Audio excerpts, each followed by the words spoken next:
Wala kasi nagtatanggol kay Biancy, kaya si Doc at Red Sena nagtatanggol. Bakit? Pagtatanggol po saan, wala naman po magbabash kay Biancy kung wala po magtatapik sa kanya. Nag-guess niyo po ba? Walang magbabash kay Biancy kung walang nagtatapik. Tapos na ako, natuldo ka na noon pa. So, pala yung Di lang naman po si Biancy ang nagbabash, pati si Edo nababash po.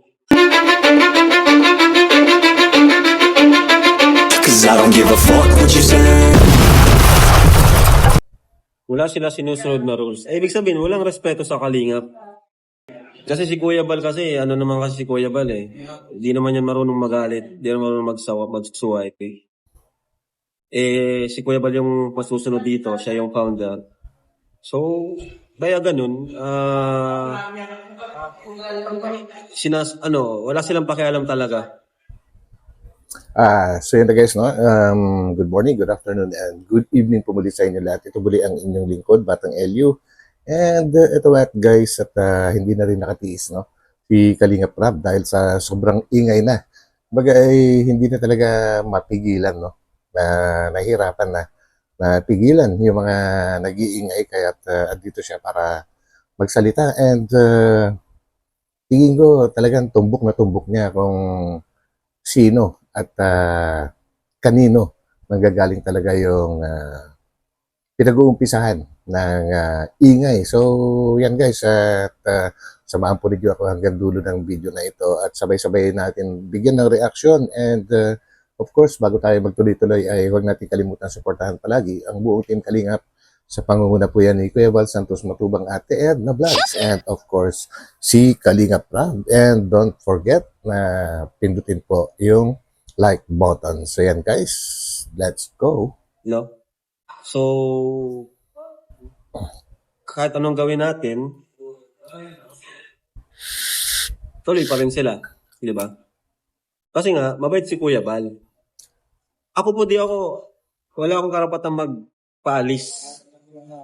Kaya, ang may karapatan lang po dito is yung founder natin na si Kuya Bal. Ano? Ako, may karapatan lang akong mag-promote or magsabi ng mga gusto kong or mga tawag dyan, or magbigkas ng mga vlogger na dapat nating tularan. Yun lang ang kaya kong gawin.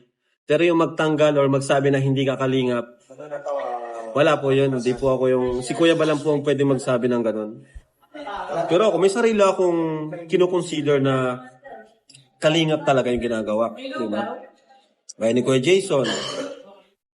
No? Kalingap. Ayan, sino pa guys, bukod kay Mr. Benty Boy. Ayan, sina Alvin Caceres, sina marami yan eh. Sina Sam Ashley, sino pa ba guys? Pa-comment na lang at tingin ko mga nasa 10 yata po sila na talagang tunay na mga scouter and mga tumutulong, mga sumusunod sa yapak ni Kuya Val. Talaga. Kasi si Kuya Bal naman, lahat naman dyan welcome, di ba? Lahat welcome kay Papa. Wala dyang hindi welcome. Wala kasi nagtatanggol kay Biancy, kaya si Doc at Red Sena nagtatanggol.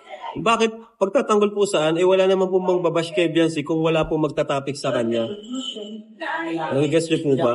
Walang magbabash kay Biancy kung walang nagtatapik. Tapos na ako, natuldo ka na noon pa. So, pala yung Di lang naman po si Biancy ang nagbabash, pati si Edo nababash ko. Kaya po ako nagsalita ngayon kasi sobra-sobra na po pambash doon sa dalawa.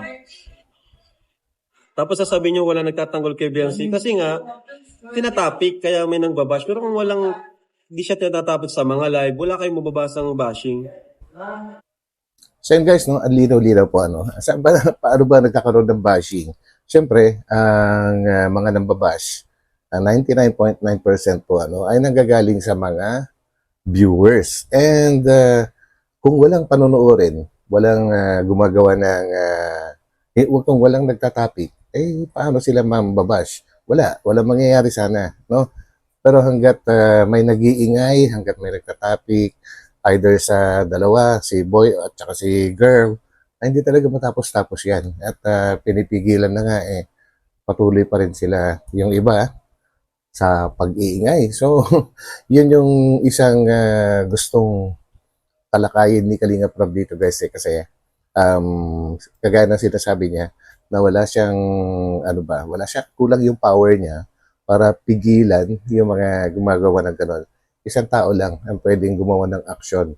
Walang iba kundi si Kuya Val kasi siya yung talagang pinaka-head po At nabanggit nga ni Kalinga Prab na wala siyang ibang pwedeng gawin kundi mag-promote at magsabi kung sino yung mga tunay na kalingap. Yan lang yung kanyang baga nire-respeto ni Kalinga Prab yung power na hawak-hawak ni Kuya Val. Ganun po yun guys. Kapag ka walang usok, walang sunog. Baliktad po ba? Pag walang sunog, walang usok. Ganun po. Ganun talaga. Kumbaga may pinag-uumpisahan po talaga and nabanggit ka niya at yung mga nagla-live na walang katapusan po at paulit-ulit na tinatapik yung either of the two, si boy o kaya si girl. Kaya naglalabasan siyempre yung mga yung mga sinasabing bashers kung panig sa kabila ay babanatan yung kabila. Ganon din. Kumbaga vice versa kaya walang katapusan po talaga yun guys. Si Edo rin naman po nababash. Paras nga po sila nababash. Kaya nga po mas better na tigilan na lang ang pag-topic dun sa dalawa. Abangan nyo na lang po sa vlog ko kung anong mangyayari. So yun guys, narinig nyo. Tigilan na ang pag-topic sa dalawa. And abangan nyo na lang sa vlog ni Kalinga Prab kung anong mangyayari. Ano ibig sabihin? May karugtong, may iba vlog. Abangan nyo na lang po. Gets? Kasi sa halip na maging okay pa, lalong nagkakaroon ng war. Pinagtanggol yan ni Ed sa live niya, oh. Si Ed, doon pa nga Yes. din po, pinagtatanggol si Beyonce. Sabi namin matamis. Eh si Edo ba? Pag gano'n niya. Hindi nyo rin ba nakita yung pambabash sa kanya? Minsan nga nakikita ko, grabe din yung mga bashing sa kanya di ba? Parehas po sila nababash. Actually, totoo yan kanina or kahapon kaya yata na kita dumaan sa wall ko sa FB yung isang post ni Boy. Grabe po yung bashing dun guys. Kumbaga talagang maraming below the belt, no? Matindi pambabash. Kahit saan, sinusundan talaga. Ba kasi gusto nila talaga di magkaayos ang dalawa. Yun Eh lang. kami nga po gustong-gusto namin magkaayos ulit di ba? Para maibalik natin yung saya at sigla ng EDSI. So yun guys, gets nyo yung sinasabi ni Kalinga Prab.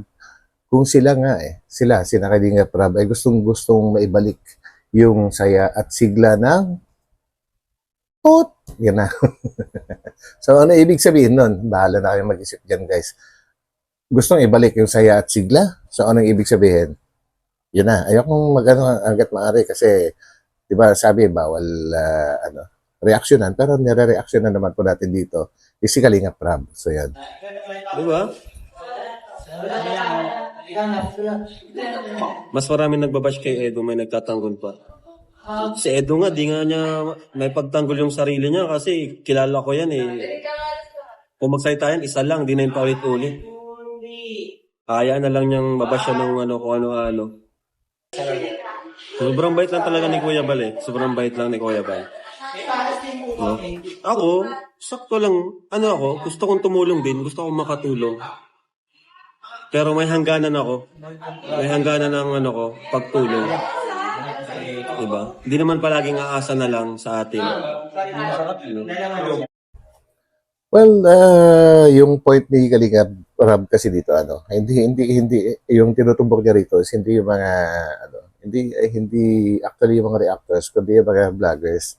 Kumbaga yung mga nandyan, kumbaga yung bang nag-join sila sa Kalingap tapos hindi ginagawa yung talagang totoong gawain ng Kalingap. Kumbaga yung mga nakabuntot sa kanya at lagi lang umaasa sa kanya ba.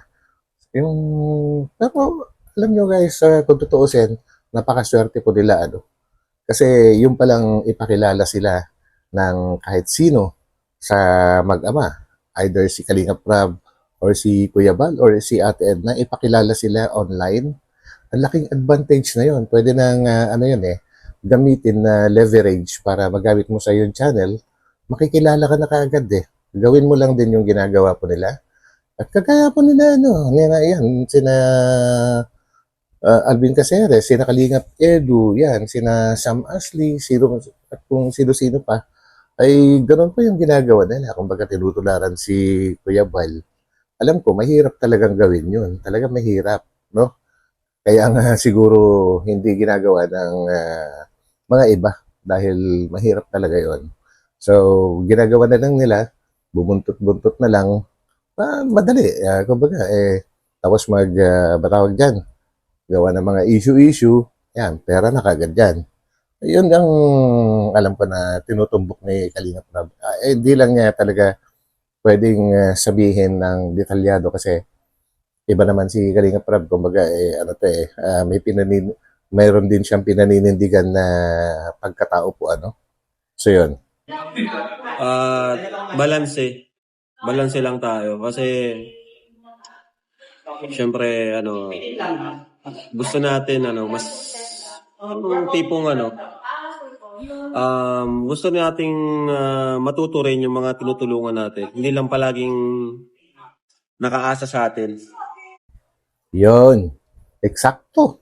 Yun mismo. Yung pinaliwanag natin kanina lang guys, no? Gusto niyang matuto sila. Kumbaga, kumilos din sila na sarili nila. Hindi yung palaging umaasa na lang. Yan yung yun yung tinatawag na kalingap. Oy, Kuya Wal, shoutout po sa inyo dyan.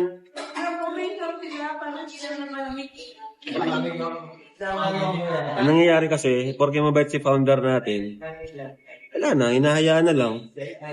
Wala na rin Actually, yun yung isang, hindi ko man masasabing, pero sa pagkakakilala ko kay Kuya Bal, talaga mabait guys, kasi ang dami ng lumabag sa rules ng Kalingap, pero nandiyan pa rin po sila, no? Kumbaga, magagalit siya ngayon.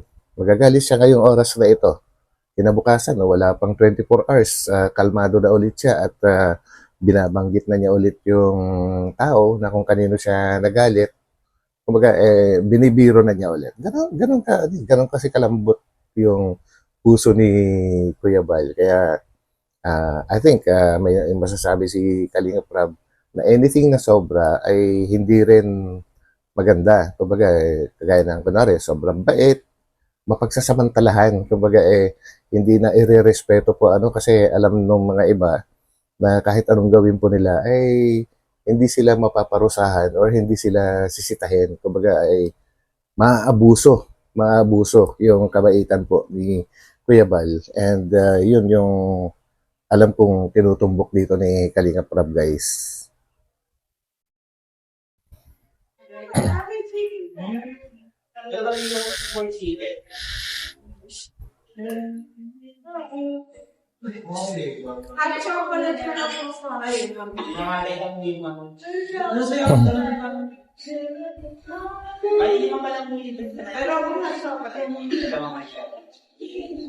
Yung mga pag-release namin pang-react sa YouTube.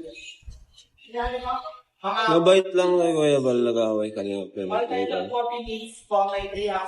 Opo, sobrang bait po talaga ni Kuya Bal. Kaya ganito, ang nangyayari. Kahit nga po may ginawa ng wala pa rin talaga siyang parusang ginagawa, di ba? Kahit may mga nilabag sa rules. Kay Carla na inisyo nila. Actually, yun yung kaka-discuss ko lang Maraming lumalabag sa rules at yung iba nga ay talagang binabaliwala na talaga. Hindi na umiilag sa rules. Kumbaga nasanay na ba? Dahil alam nila na wala namang mangyayari kahit lumabag sila. So, ganun ang nangyayari. Hindi naman totoo, dapat mag-reaction na walang proof as much as possible kung reaction na ng mga angels, lalo na kung nakasira sa mga image nila, Yun nga po pero talagang mahirap po talagang mahirap pong pigilan, lalo na siyempre ang gusto nilang gusto nila is views, di ba? Siyempre, mga reactor sila. So, siguro, kung magre-reaction, wag yung in a way na magkikreate pa tayo ng more bashing. Diba? Pwedeng yung reaction natin is positive or magbigay tayo ng advice. Diba? Actually, tama si Kalinga Prab. Ako bilang isang reactor po ng Kalinga po, ay mas pinipili ko. Makikita nyo naman yan kahit i-review nyo lahat yung buong 1,000 plus na videos ko. At wala po kayong makikita doon na kahit sa mga nagko-comment, siguro thank God at ganun po yung nangyayari sa channel ko po. Siguro sabihin na natin 95% puro okay yung mga comment doon. May mga mangilan-ngilan lang na nakakapasok ng nagko-comment ng hindi maganda. Yan naman guys. And kasi ako, mas pinipili ko na reaksyonan yung part na positive. Ang positive. Yung magpakalat ka or i-ano mo, yung mga viewers mo, parang ano ba tawag dito? Hawaan mo sila. Hawaan mo sila ng positivity.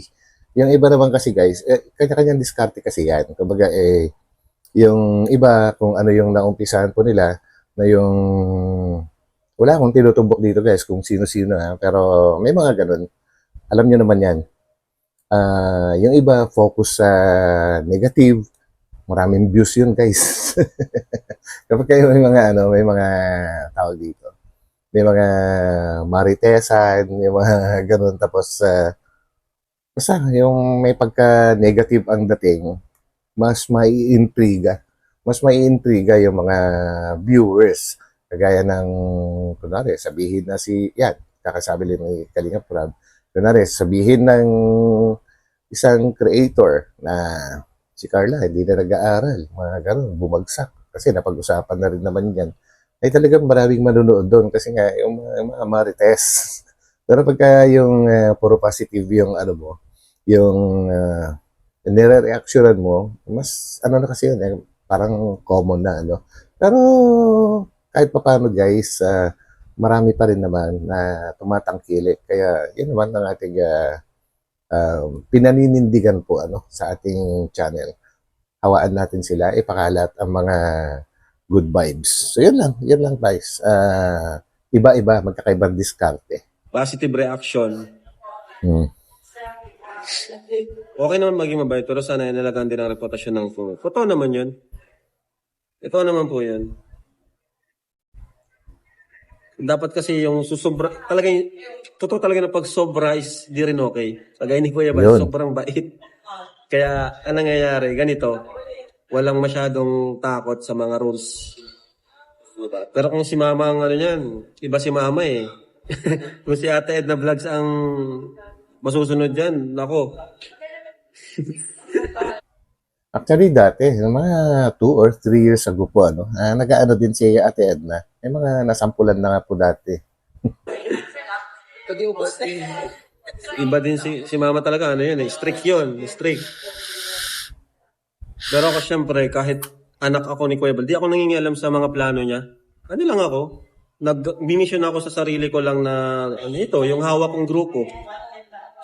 Kumbaga, ito na lang yung focus ko. Pero sa mga desisyon ni Kuya Bal, nabigay lang akong advice, pero sa mga plano niya, hinahayaan ko na lang. Kasi siya naman yung founder. Hindi man tayo pwedeng makialam sa mga niya. Nag-a-advise lang tayo. Tama naman. Ayun, masama rin talaga yung sobrang ganito, na sobrang bait ni Kuya Bal. So, dapat talaga tayo na lang yung mag-a-adjust. Tayo na lang yung mag-a-adjust. Kung nasa sakop tayo, nasa umbrella tayo ng Kalingap, mga reactor or especially yung mga nakakasama dito kasi ang mga reactor naman nagbabase lang yan sa mga nakikita nila eh. Pero yun, actually totoo yan. Walang re-reactionan kung walang magko-content, no? Ibig sabihin walang magpapumpisa ng content kung walang vlogger na magpapalabas ng mga ganito. Ang mga reactors walang re-reactionan. Hindi naman pwedeng mauna mga reactors eh. Di ba? Ang nire-reactionan lang naman kung ano yung mga napapanood. So, kung negative yung negative yung content ng isang vlogger, nandyan na yung mga reactors din na ang forte or mahilig sa ganong klase. Ngayon, kung yung isang vlogger naman, positive yung pinapakalat, andyan din, nakabuntot yung mga ibang reactors na gano'n naman po yung talagang specialty na content. Gano'n lang po yun, guys. Ayun ako. At yung iba naman na nire-reactionan, syempre, yung mga comment doon sa mismong nagla-live or sa mga upload ng isang vlogger. So yan guys, actually ako hindi ko masyadong pinupukusan din kung ano man yung mga comment doon mismo sa vlogger po Ang inaano ko lang, yung mismong video kasi pagdating sa comment section, iba-iba na yan eh. Yung mga tayong nasa tabi ni Kuya Bal, nakikita tayo dito. Tayo dapat yung mas maging example. Yun. Diba? Kasi Ayan guys, ang liwaliwanag no. Kung sino, yung mga nakapaligid dyan, sino dapat yung mag-adjust na mag-adjust dahil sobrang bait nga ni Kuya Bal at mayroon naman na ilatag na rules. Sila-sila na lang yung mag-adjust, no? Sila-sila na lang yung mag-adjust. Kaya lang, hindi ganun yung yung totoong nangyayari eh. Yan yung masaklap. reactor, wala naman yung re-reactionan na negative kung hindi nila nakikita sa atin. So dapat tayong mas maging example. Lalo na Correct. yung mga nandito kasama ni Kuya Bal. Yun. Diba? So yun lang po and babay na po sa inyo. Wala sila sinusunod na rules. Ibig sabihin, So yun guys, ganun lang. Pagdating sa mga reactors, wala naman nangunguna na reactors eh. Kumbaga ang nire-reactionan lang kung ano yung napapanood sa mga galing sa mga vloggers. And kagaya nung nasabi ko kanina, pagka negative yung pinapakalat ng isang vlogger, susundan din yan ng mga ibang reactors na mahilig naman sa ganong content. Kasi kanya-kanyang specialty din yung mga reactors guys. Hindi pare-parehas kung mag-content ang mga reactors po. Merong reactor ng good vibes, meron ding palaging nakagitna, meron ding mahilig sa negative, may mahilig sa positive. Alam nyo naman po yan. Kumbaga kung idikutan nyo na po lahat yung mga channels ng mga reactors, doon yung mapapansin po, yung pagkakaiba-iba. And ano naman po nila yun guys, kumbaga wala naman pong doon, masama, kundi yung pero mas okay pa rin siguro yung positive para sa akin lang kasi doon ay mas konti makakalaban mo kaysa pag negative maraming mababash sa'yo. So yun lang po guys at hanggang dito na lang and napakalinaw naman po na mga diniscuss ni Kalingap Prab and if ever na nagustuhan po rin nyo ang ating reaction video sa ngayon, huwag kalimutan mag-thumbs up and of course sa mga hindi pa nakakapag-subscribe, ay pindutin nyo na rin po yung subscribe button and mega love shoutout po sa inyong lahat. Hanggang dito na lang and God bless po sa lahat po and kita-kita po tayo ulit sa aking susunod na upload. So pansamantala, bye-bye po muna. Bye-bye.